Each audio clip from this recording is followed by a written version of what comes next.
Hello, everyone, and welcome to the first episode of Grace Podcast, part of Grace Life Coaching. I'm Timothy Muse, and I'm going to be your host and kind of the creator of Grace Life Coaching and the work that we do together.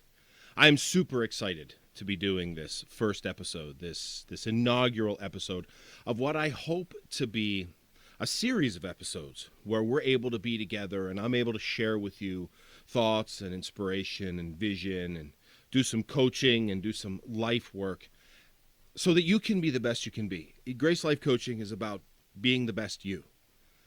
And so this is super exciting. This has been years in the making. It has been years of thinking and ruminating. I come from a Christian background, so prayer and dialogue and discernment have been involved in all of the midst of this. So I bring this to you as an offering, as a joy, as a celebration, as we begin this journey together. And now where this journey ends, I don't know. But it starts here. It starts now. So thank you for being part of it. Thank you for being here. Thank you for participating in this. You can find all of our stuff, gracelifecoaching.com. And from there, you can connect onto our Facebook and Instagram and YouTube page, which you probably found our YouTube page because this is where this is up. This is up on YouTube. So you probably were able to locate that and be able to bring this forward.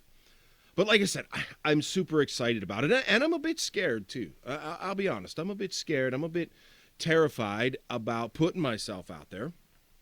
And I really have to say that I think, as we begin this process together, that's really the first thing that I'll bring up, first thing that I'll talk about. A couple of things, actually. First thing is the willingness to be vulnerable. I think as humans, we spend so much time hiding who we are and hiding what we feel and hiding our insecurities and our fears that we kind of ball them up inside and they become this secret thing that becomes solidified inside of us, and then we can never really unravel them. So part of our journey throughout this time is going to be talking about unraveling those things, about unraveling those fears, about unraveling those thoughts and those concerns, about being more vulnerable, about being more open, about being more willing to examine our thoughts and our feelings and our interactions and our roles in the world. When we want to be the best us, when we want to bring the best of ourselves to the table, when we want to bring the best of ourselves to relationships, when we want to bring the best of ourselves to our health journey, to our spiritual journey, to our family journey, then we really have to be willing to dig in and look at and talk about where we are and who we are and what we bring to the process. So that's going to be part of this journey. That's going to be part of the journey that we'll unpack over many podcasts. And I'm open to doing coaching clients. So if you want to do some one-on-one coaching to really kind of dig into this, then let's connect. Let's figure it out. The joys of technology is it doesn't matter where you are around the world. As long as we can find a language to communicate in, then we can communicate and we can coach and we can do good work together. So I'm super excited about putting myself out there. Like I said, I'm a little scared, and we're going to talk about that vulnerability. We're going to talk about what it means to be authentic. That's just going to be, a lot of the ongoing themes that we talk about. In order to be better, we got to work. We can't be better and do nothing. We got to work. We got to put in the energy. We got to put in the time. We got to put in the process. Now, like I said earlier, this has been a process. This has been something that has come about over years. I've been working with people for a long time. I've been working with people in my profession. I am a pastor. And I want to make sure that I'm open and upfront. I don't want anybody to be surprised about where I come from. I'm not going to apologize for where I come from. I'm not even going to defend where I come from. This is who I am. This is what I bring. And I wouldn't expect you to defend where you come from either. But over the years, I have really ruminated and thought and dug into my own self about who I want to be and what I want to do and what I want to bring to the world and the work and the content that I want to provide. And coaching has really, really drawn me in. I'm not a therapist. I have a great deal of respect for therapists. I have a great deal of respect for those who who do the art and the work of talk therapy and music therapy and art therapy. I wouldn't speak down on them at all. And sometimes therapy is what we need. I mean, we all need someone to talk to. I'm not a therapist. I don't have that gift, and I don't have that education. And again, I'm going to own it. That's okay. So I'm not into the idea for myself of digging into the past or looking at past systems. That's not what a coach does. Coach does something very different. A coach comes alongside someone and walks with them to a better tomorrow, to a better self. Take what they have now and make it better. To take what they have now and make it better. That's what a coach does. And if we think about coaches throughout the world, if we think about some of the best players, some of the best athletes, they have coaches. They have nutrition coaches, exercise coaches, quarterbacks have quarterback coaches, tennis stars have serving coaches and backhand coaches, and coaches. So it's not that you aren't doing it well unless you have a coach. And it's not that you have a deficiency to need a coach. A coach is just someone who comes alongside and makes the journey better, makes you better, shows a path, brings about ideas. So that's what a coach does. And I've been trying to do this for years. I've been doing this for years with people, kind of part of my vocation, part of my call.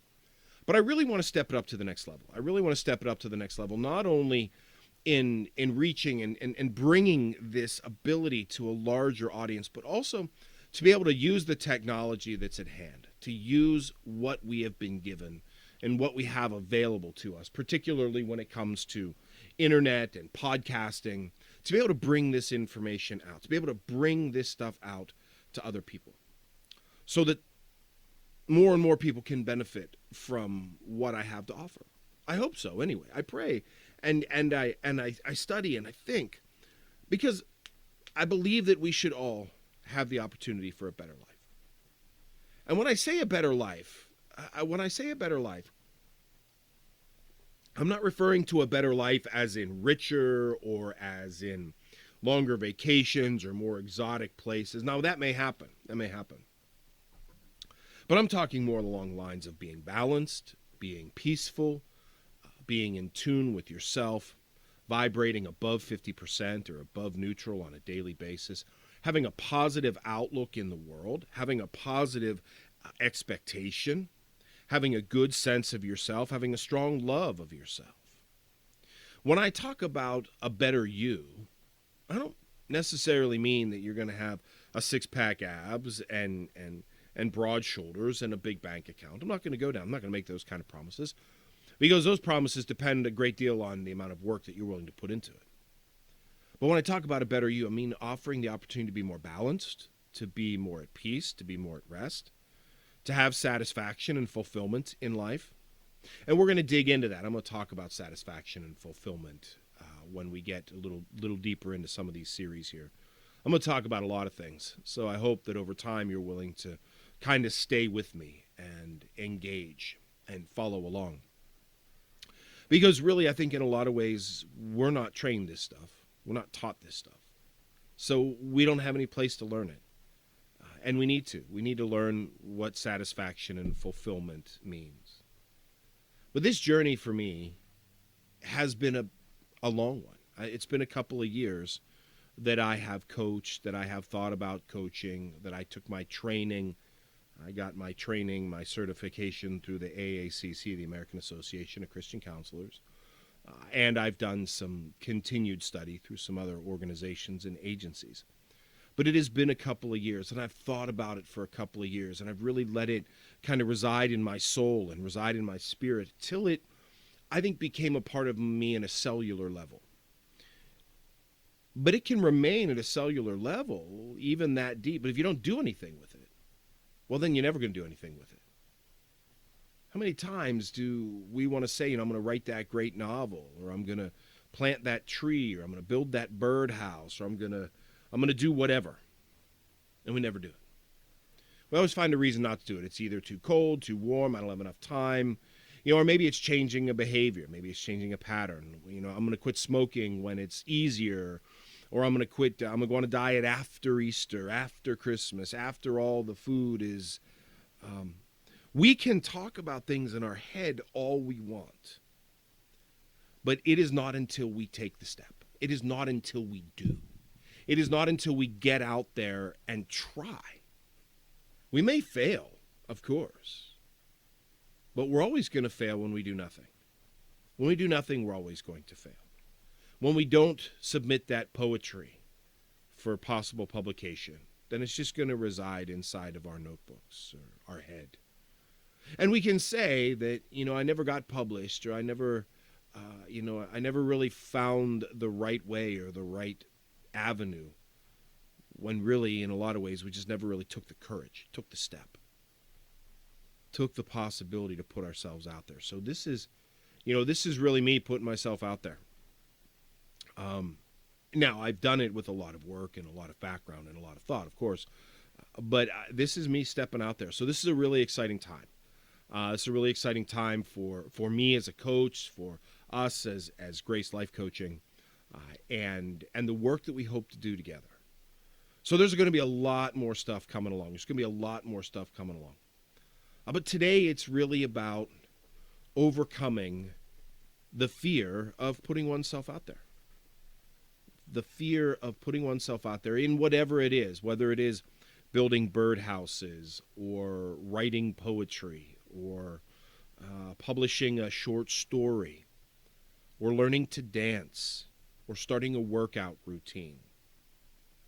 There are very few things that we do, and I'm going to be honest, there are very few things that we do that are life-threatening, okay? If you have an interest in brain surgery and you decide, I'm just going to go do brain surgery and have no background in brain surgery, no training in brain surgery, that is vastly different, okay?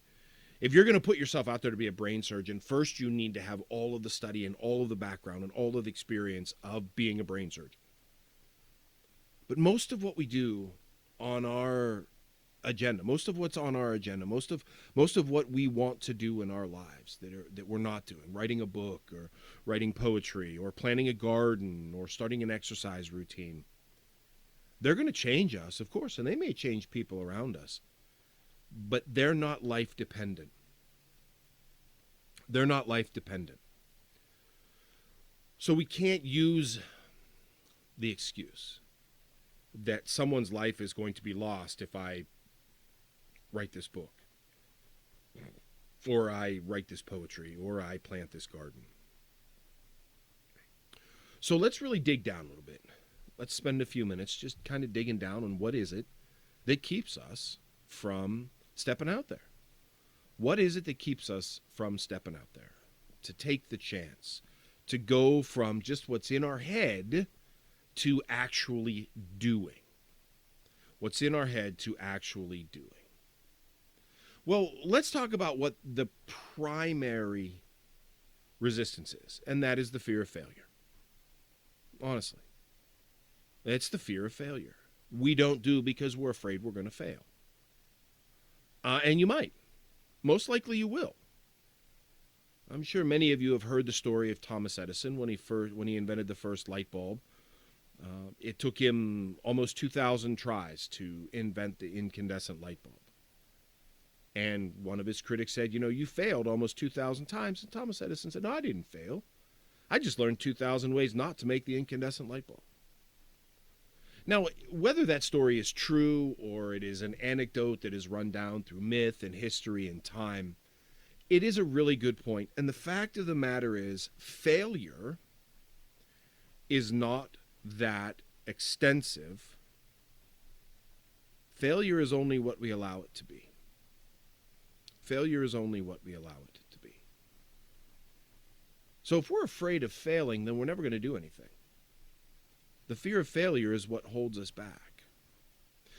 Once we acknowledge the fact that, we probably will fail. I mean, let's be honest. We probably will fail. You talk to any entrepreneur, you talk to anybody who's gone out there, you talk to anybody who has achieved something, and they're going to tell you that they have failed multiple times. Multiple times. Here it is, the beginning of April, and baseball season is starting up. And I even know we had a little bit of a work stoppage here for a couple of weeks, of getting some home openers. And I'm a baseball fan. I like baseball.